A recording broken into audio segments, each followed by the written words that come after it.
Hi everybody, I'm Mahin and welcome to this Powwow class. This is Pushing the Envelope, a specialty techniques class for veil. I would say this is level intermediate and up, and we will be doing, this class will be in 3 segments. We're going to be doing an entrance segment, turning segment, and a special trick segment with things that are related to the envelope hold for your veil. I'm going to demonstrate some of them with both chiffon and with silk because they behave a little differently and some things are better than others. So before we get started, it's important that you warm up, especially that you warm up your upper body, arms, shoulder, and neck. So I'm going to go ahead and let you take care of your warm-up, and I'll meet you right back here. To start out with, first let's talk about what we mean by the envelope hold and how do you get into this. So I'm going to do this first with a chiffon veil. This is a 3-yard rectangle. Personally, I'm more of a silk person. I don't use a lot of chiffon anymore, but there are some things that this is an advantage for. So I'm going to take your veil and you're going to put it over your shoulders first of all to find this, actually maybe 3.5 yards now that I'm looking at it. So you're going to put the ends together at the bottom, and then you're going to run your fingers down the side in whatever grasp you prefer for your veil. Some people like to hold it like this. Some people like to leave it in their fingers. Just no fists, please. So go ahead and take whatever grasp you prefer. And you're going to take your veil, your arms down so that they are almost straight. Just a little bit of bend in here. And this is going to give you your optimal place to hold your veil. So that when you open your veil up, you're going to adjust it. So you want to make up, your arms are not out stiff straight, and they're also not like chicken wings, because if you're in too close, you're going to have this.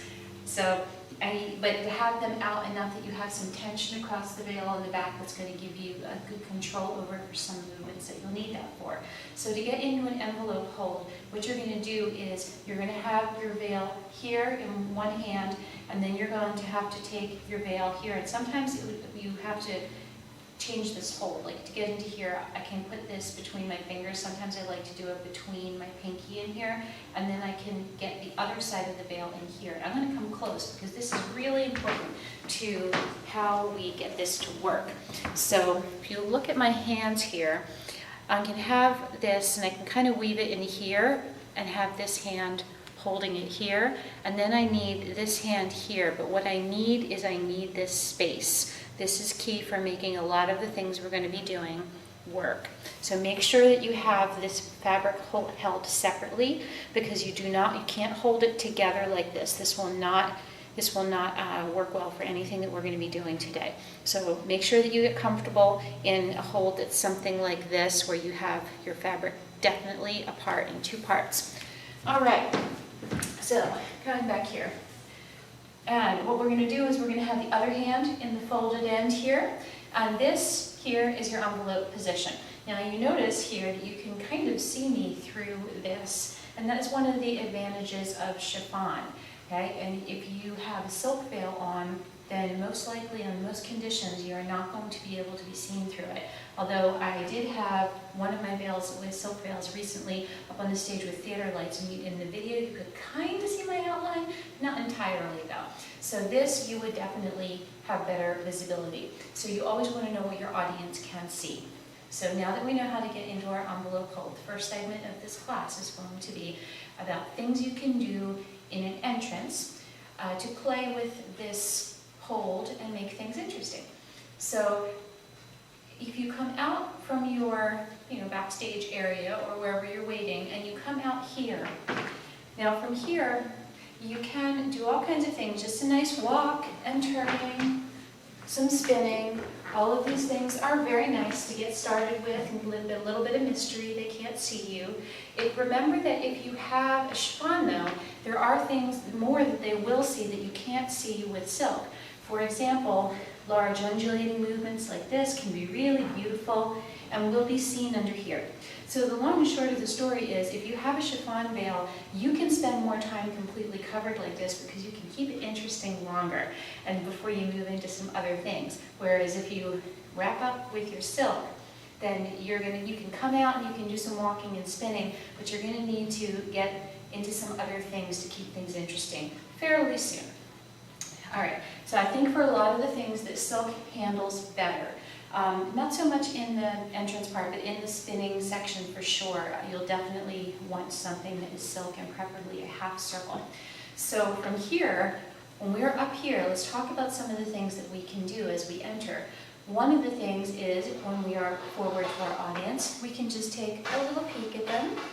And what you want to do here is you want to open up a nice little window, a rectangular window. And again, I'm going to come close to you because I want you to see how I'm holding this. I'm going to come down here. And if you look at my hand here, make sure I have both hands in the window. There we go.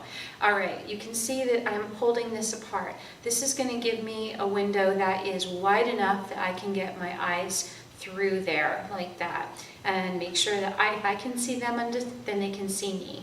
So I'm making a rectangle by widening this part right here. So I'm going to go back here. So one of the first things that we can do is, as we come in, and turn, we might stop and look at our audience. If we have chiffon, we can maybe stay here for a little bit. Now from here, maybe we want to go ahead, turn again, take it up on your head and come around, and now we can come into something like this. Now here we've just framed the upper body. Again, if we have silk, the only thing that can be seen is our bust. So all action has to be seen here. If you have chiffon, you can take the movement down a little bit more, and you can see a little bit more of it. So from here, maybe come back up, and we can come down a different way. Now we're going to go ahead and take it down over one shoulder and bring the arm out. We can come here, and we can frame some things at the side, like this. When you bring this in, you're going to want to turn to the back because you have to duck that elbow back in. And this isn't the prettiest movement, so you're going to want to turn to the back and bring the elbow down and bring it back up. And then you can go the other way. You can bring this one up here and bring this down here. And you can play in this area, right there. Again, bring it in, bring it up. Now, when you are done with a lot of these positions that you have, where you're here, and you're up, and you're on your head, and you drop down to a shoulder, and maybe the other shoulder as well, then you eventually do need to have your veil come open. So from here, a nice way to do that is to come to the side and take a nice deep bend into the side. I'm going to show you my body position. I'm going to open this up so you can see where I am. Where I am is here.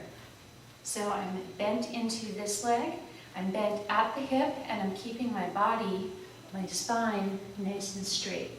So I'm getting beautiful posture right here. So I'm going to go back and hide myself here. So take it down, and then from here I can drop, and I can slide it out. And that gets me in a position to start more of my open veil work like that. So I'm going to put some music on, and I'm going to go through a little bit of what I just showed you, just as an example of how these things might flow together.